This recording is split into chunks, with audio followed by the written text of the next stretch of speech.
There is a moment most people never hear about, and it did not happen on any stage. No cameras caught it. No newspaper ever printed it. It happened in a quiet room, in the middle of the night, when one of the most recognized human beings who ever lived sat completely alone, speaking to someone who could no longer answer. Paul McCartney, the Liverpool-born songwriter whose name appears in the history of nearly every musical milestone of the 20th century, sat in the dark and wept for a woman the world never fully understood. Not for the Beatles, not for the billions his catalog earned, not for the fame that followed him into every country on earth. He wept for her. And the part that lingers longest is this. Most people hearing those words right now cannot even name who she was. That is the story being told today. Not the one about the greatest band in history. Not the one about the divorce that dragged his name through years of ugly headlines. But the real one. The one Paul McCartney spent 50 years trying to keep from the world. Stay with this, because by the end, you will understand something about this man that the headlines never once bothered to tell you. Paul McCartney arrived in the world on June 18, 1942, in Liverpool, England, while German bombs were still falling on the city around him. His mother Mary worked as a nurse moving through hospital wards while sirens rang outside, and his father Jim sold cotton during the day and played jazz piano at home in the evenings, filling their small rented rooms with music that Paul absorbed without ever being taught to. The family considered leaving for Australia to escape the bombing, and that decision, the one they quietly reversed, kept a boy in Liverpool who would one day reshape what popular music meant to an entire civilization. Money was short and lessons were not an option, but Paul had an ear that worked like a trap, pulling apart melodies note by note until he understood exactly how they were built. Little Richard's raw electricity and Buddy Holly's gift for wrapping emotion inside a simple hook both reached Paul through records his father brought home. And somewhere between those two sounds, he started believing he could write something entirely his own. That belief, quiet and stubborn at 13, was the foundation of everything that followed, and none of it would have mattered if tragedy hadn't arrived first to strip everything else away. His mother Mary was diagnosed with breast cancer, and the family handled it the way families handled unbearable things in those years, in silence and without explanation. Paul and his younger brother were kept away from the truth until she was simply gone, and he was 14 years old when the ground dropped out from under him. Music became the place the pain could go. Guitar strings took the weight that nothing else could carry, and Paul played in his bedroom until the songs started feeling less like noise and more like language. Years later, during the worst stretch of his adult life, he dreamed that his mother appeared and told him everything would be all right. And when he woke up, the melody for Let It Be was already sitting in his head, complete and waiting. The grief of a 14-year-old boy eventually became one of the most comforting recordings in history. A school bus in Liverpool brought Paul together with a quieter, sharper boy named George Harrison, younger by nearly a year, but capable of playing guitar in a way that made people stop mid-sentence to listen. That friendship carried both of them to a church fair on July 6, 1957. Where a teenage skiffle group called the Quarrymen performed under the leadership of a 16-year-old named John Lennon, who had a presence that filled every room he walked into before he said a single word. After the set ended, Paul picked up a guitar and played 20 Flight Rock, every lyric delivered from memory without hesitation, and Lennon watched without giving much away. Within days, the invitation came to join the band. Paul had earned something rare in those few minutes of playing. He had proven he was necessary. Getting George into the group required more persuasion, since Lennon thought he looked too young to take seriously. Paul arranged for George to audition on a moving bus, pulling off a clean guitar solo without a single stumble, and Lennon said yes. That moment, on an ordinary Liverpool bus, completed the lineup that would become the most studied and imitated band in the history of recorded music. Several names came and went before the Beatles stuck, a word that played on the musical term beat and carried just enough strangeness to be unforgettable. Hamburg, Germany, in 1960, was where the band stopped being promising and started becoming real. They were teenagers sleeping behind cinema screens and playing for hours every night in rough clubs that ran until dawn, fueled by pills just to stay upright and threatened by local gangs who did not particularly want them there. Paul said later that while Liverpool gave him his birth, Hamburg gave him his actual formation as a musician. Tragedy arrived there too, when Stuart Sutcliffe, the original bass player and one of Lennon's closest friends, died suddenly from a brain condition at 21 years old. Paul had never intended to play bass, but when Stuart was gone, he picked up the instrument and committed to mastering it. Those bass lines he eventually developed became among the most creative in rock music, moving and singing and leading rather than simply anchoring the bottom of a song. And all of it happened because a young man died far too soon. Back in Liverpool, a dark basement club on Matthew Street called The Cavern became the band's second home, a room so packed with heat and bodies that water ran down its walls during performances. Nearly 300 times, the Beatles played that room, and every performance made them sharper and more assured.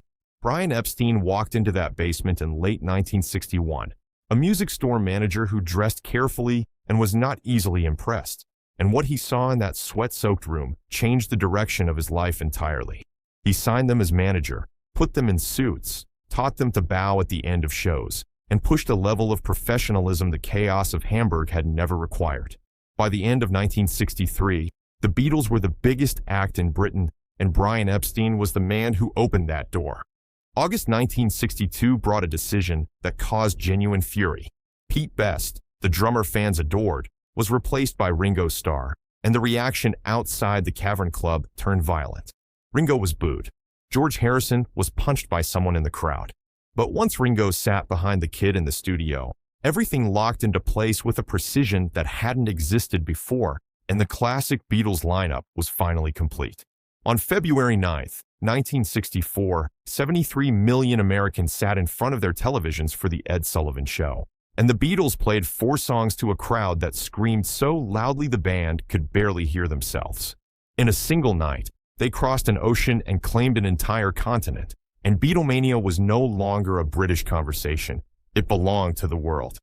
Paul and John wrote nearly 180 songs together during the Beatles' years, sitting face-to-face with guitars across their laps, building melodies and arguing simultaneously, each one pushing the other towards something better than either could reach alone.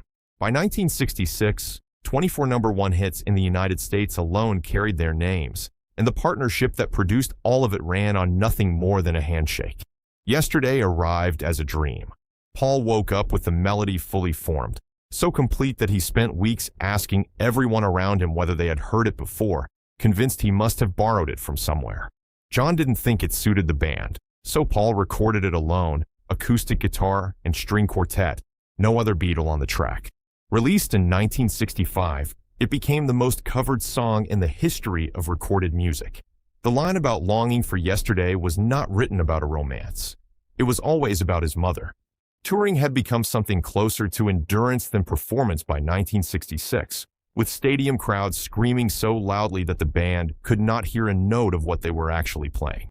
Death threats followed John's comment about religion and popularity.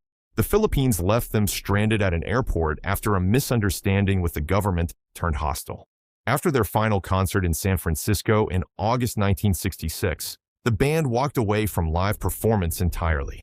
The music they made in the studio afterward pushed recording technology to places it had never been. Sgt. Pepper was largely Paul's architecture, built from orchestras and tape loops and arrangements that required engineers to invent new techniques as they went. Brian Epstein died in August 1967 from an accidental overdose at 32 years old, and John Lennon said later that he knew it was over the moment he received the news. Without him, the cracks that had always existed beneath the surface began widening into something no amount of music could close. Paul's attempt to fill the vacuum with Apple Corps collapsed almost immediately into financial disorder. Money vanished without explanation. The company burned through the modern equivalent of tens of millions of dollars a year, and the arguments it generated pushed the band's internal relationships past the point of repair. Alan Klein, brought in as manager by John over Paul's direct objection, became the sharpest wedge of all. January 1969 found them filming rehearsals for what eventually became the Let It Be album, and the cameras captured something the band had not intended to show. A relationship already ending, Paul pushing too hard, George walking out after a confrontation where he felt dismissed, John retreating behind a private pain he rarely explained. The rooftop concert they played on January 30th, 1969, was their final live performance as a band, and it was over before most people on the street below understood what they were hearing. On April 10, 1970, Paul released a self-interview confirming he had no plans to work with the Beatles again. Fans worldwide received the news like a death in the family. Paul went home, closed the curtains, and recorded an entire album alone in his living room using a simple tape machine, playing every instrument himself, with Linda singing quietly beside him on a handful of tracks. Over 1 million copies sold within weeks. Wings came next, and Linda sat at its center despite never having performed professionally before Paul asked her to join. Critics dismissed the decision. Fans booed her at early shows. Paul stood beside her without moving an inch, and over time the people watching began to understand that he was not being sentimental. He was being accurate. Wings lost members constantly in its early years, but the core of Paul, Linda, and guitarist Denny Laine held through every disruption. Nigeria in 1973 tested all of them. 2 members quit before the flight to Lagos, and the 3 who remained went anyway, arriving at a studio that barely functioned. One night Paul and Linda were robbed, their demo tapes taken, and Paul reconstructed the songs entirely from memory. He also collapsed from illness during the sessions. Band on the Run happened anyway, reaching the top of the charts on both sides of the Atlantic, with Jet and the title track becoming 2 of the defining songs of the decade. 7 years of Wings produced more hit singles in the United States than almost any other act of the 1970s. Live and Let Die earned an Oscar nomination. Mull of Kintyre outsold every Beatles record ever released in Britain and stayed at #1 there for 9 weeks. The Japan arrest in January 1980 came at the worst possible moment. Airport officers found marijuana in Paul's luggage the moment he landed for a Wings tour, and he spent 9 days in a detention center while the entire tour was canceled. Denny Laine left in 1981, and with him the band ended without a statement or farewell tour, simply by stopping. That same year, John Lennon was shot and killed outside his apartment building in New York City on December 8, 1980. Paul received the news and could not find the right words. Decades later, he still struggles to explain what that loss actually felt like. Paul and Linda Eastman first crossed paths in 1967, but the connection that changed both their lives came a year later in New York, when Paul was at his most uncertain about what his life was going to look like without the Beatles. He asked her to move to London. She did. They married in March 1969, and Paul welcomed her daughter from a previous relationship without hesitation. 3 more children followed.